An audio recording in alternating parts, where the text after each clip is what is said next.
ठीक है सर। करें शुरू। जी सर बताएं। मेरी तरफ से सबको आदाब। आज के इस प्रेस ब्रीफ के हवाले से मैं ये बताता चलूँ आपको कि 29 मार्च को आप सब लोगों ने पहले भी उसको काफ़ी कवरेज दी है। एक बच्ची का जो लाश मिलती है हमें खुरामा गांव जो Lolab police station Lolab area में है और पुलिस स्टेशन लालपुरा का एरिया पड़ता है। वहाँ पे एक लकड़ी के शेड में जिसमें हम लकड़ी स्टोर करके रखते हैं वहाँ पे एक डेड बॉडी मिलती है। प्राइमा फेशी लगता है कि बच्ची का जो है वो गला काटा गया है और उससे उसकी डेथ हुई है। बहरहाल रात का वक्त था और उसके दूसरे दिन जब सुबह के टाइम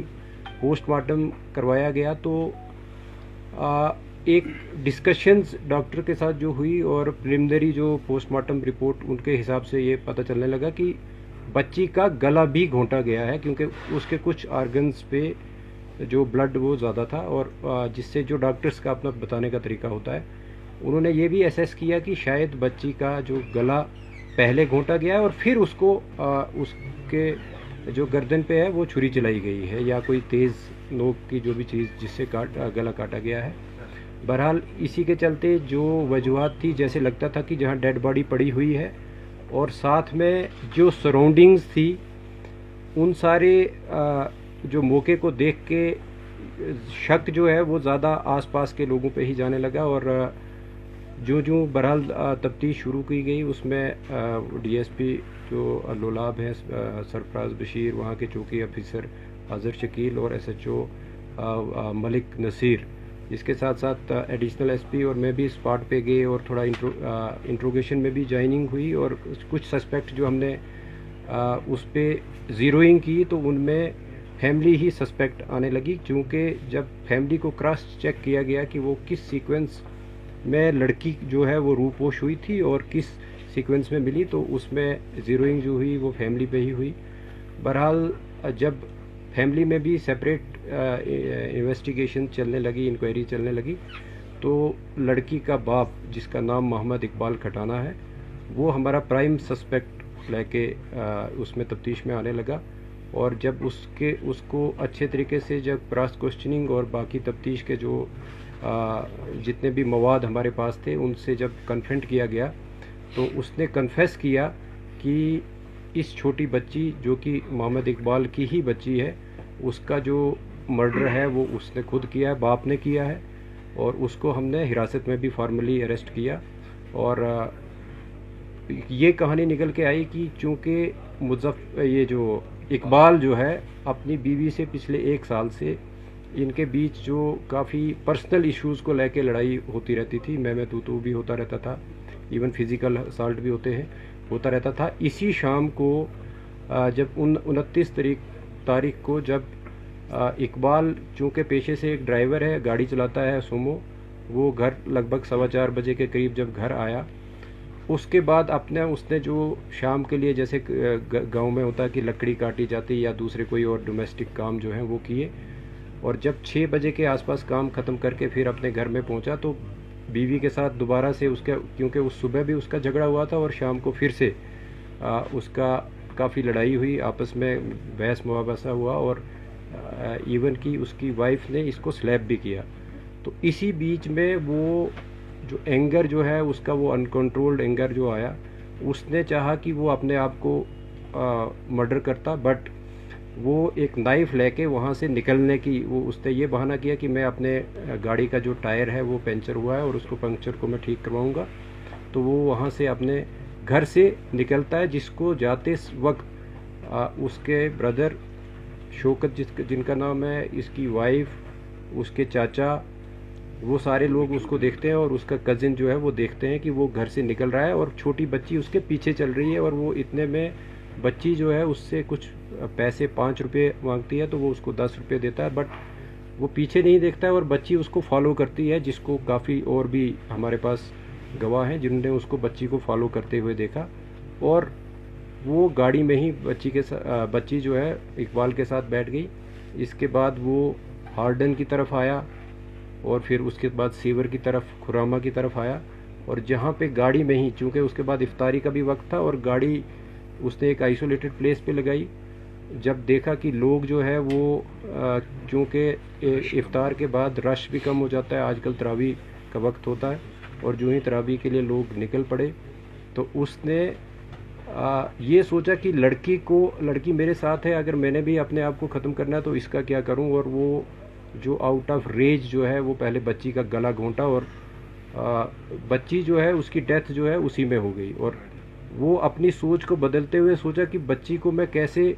किसी जगह ऐसी जगह रखूं कि वो उसकी डेड बॉडी जो है वो मिल जाए, और फिर मैं अपने आप को भी ख़त्म करूं। बट जब वो वहाँ पे डेड बॉडी को अपनी गोद में उठा के अपनी गाड़ी एक रोड के साइड पे लगाता है, और वो इस शेड पे जहाँ पे आखिर में डेड बॉडी मिली है वहाँ पे रखता है। वहाँ पे चूँकि इसने पहले ही अपने आप को ख़त्म करने के लिए एक चाकू जो है अपने घर से लिया था, और उससे फिर अपने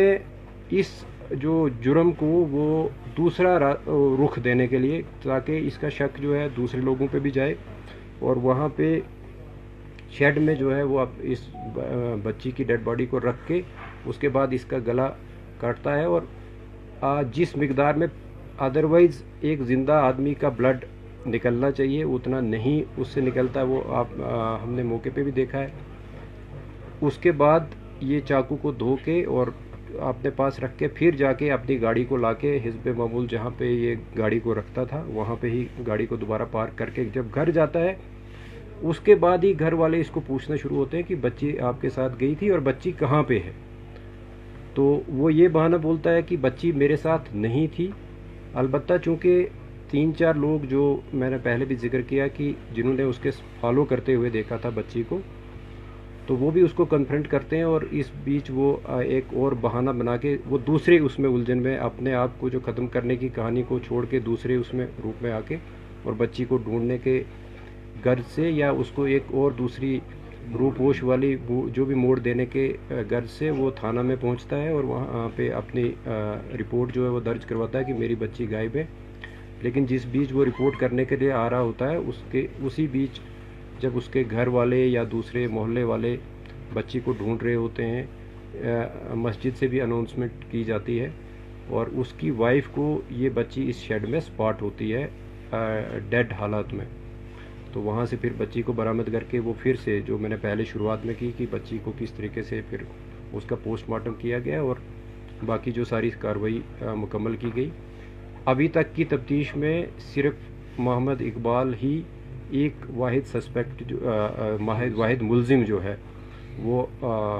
सामने उभर के आया, ट्रांसपायर हुआ है इन्वेस्टिगेशन में, और उसी को गिरफ़्तार भी किया गया है। जिस चाकू से उसने बच्ची का गला काटा था वो भी उसने फिर किचन में एक और मखसूस जगह पे छुपा के रखा था, वो भी बरामद किया गया है। इसके साथ साथ उसके कपड़े जिन पे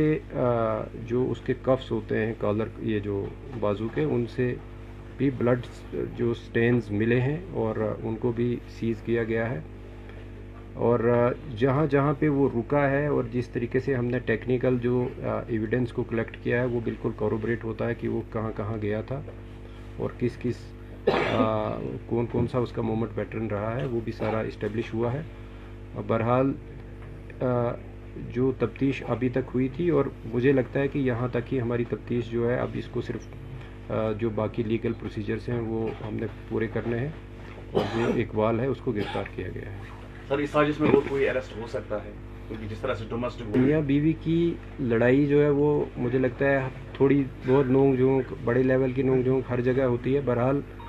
ये जुर्म जो है, क्योंकि मर्डर है तो मर्डर में या तो इंटेंशन आपकी देखी जाती है या नॉलेज देखा जाता है कि आप जो काम कर रहे हो क्या इससे किसी की डेथ हो सकती है या आपकी पहले से किसी को मारने की गर्ज हो। तो चूँकि इकबाल ने